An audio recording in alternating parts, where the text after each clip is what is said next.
Par 5 lubang 10 ni kita tak boleh pakai driver. Dia kena layout dengan rescue long iron ataupun 5 wood. Second shot tu letak bola ke kanan fairway kalau boleh lah, sebab fairway tu mengiring kan. Tapi saya terlajak lah pula bola ke kanan, dah jadi susah. Cuba buat slice, masuklah bunker lah pula.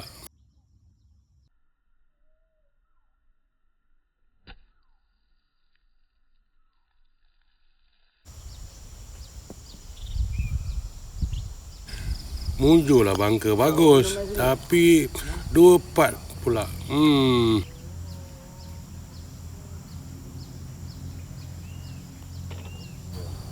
Patri ni pelik sikit. Dia kita kena main shot 2 kelab. Sebab apa tau? Dia dah lah turun bukit, lepas tu bola lari macam tak nak berhenti. Saya pakai shot 2 kelab pun terlajak sampai ke green.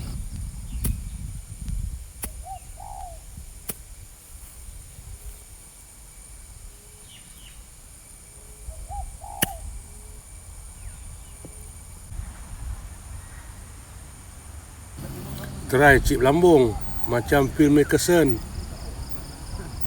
Landing kat collar je, terlajak juga. Bugi lagi.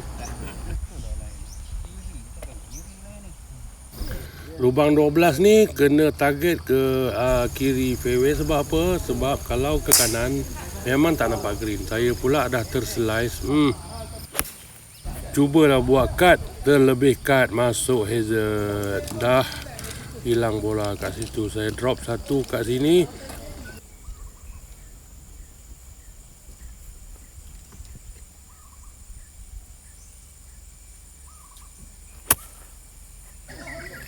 Saya punya chip given. Hole 13 ni fairway dia besar, tapi elok main sebelah kiri lah. Second shot saya dalam 70 meter, tapi kena main dalam 50 meter. Sebab apa? Bila dia landing dekat depan green tu, dia akan roll. Alhamdulillah, 2 part par. Hole 14 ni pun kena main kiri, tapi tak kisahlah, fairway dia besar. Second shot saya pun dalam 130. Saya main shot tapi masuk bunker. Nah, ya betul lah. Shot iron pun tak naik green. Cak ayam betul lah. Blast bunker cantik, bola tinggi, tapi terlajak.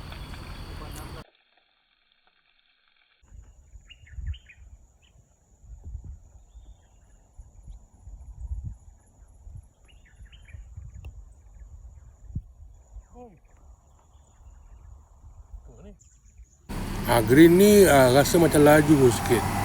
15 kaki punya part pun 3 part. Aduh. Lubang 15 ni wajib tee off kiri fairway. Sebab dekat kanan fairway tu pendek sangat, senang masuk hazard. Bola saya tersasar sikit ke kanan. Memang tak nampak green dah, tapi saya cuba buat extreme slice. Jadi gila. Teruja betul.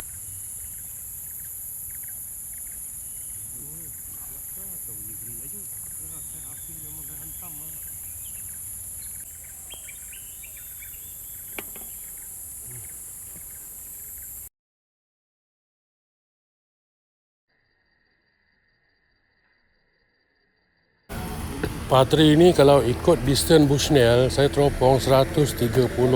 Tapi jangan main distance tu, kita kena main distance 100 sebab dia downhill. Saya pakai 52 pun terlajak hujung green. Mujur saya punya long putt masuk.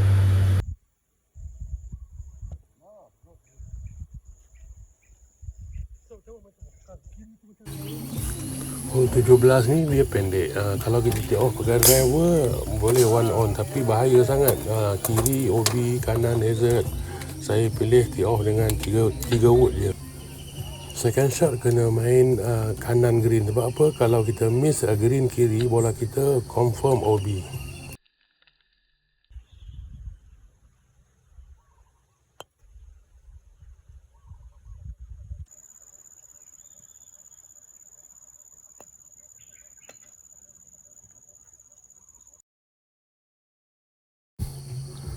Last hole par 5 ni dia pendek. Dia senang 2 on, tapi jaga-jaga belah kiri tu OB. Kalau telajak ke kanan masuk hutan pula. Second shot saya pun dalam 200 meter. Saya guna 5 wood, kembang lah pula masuk hazard kanan.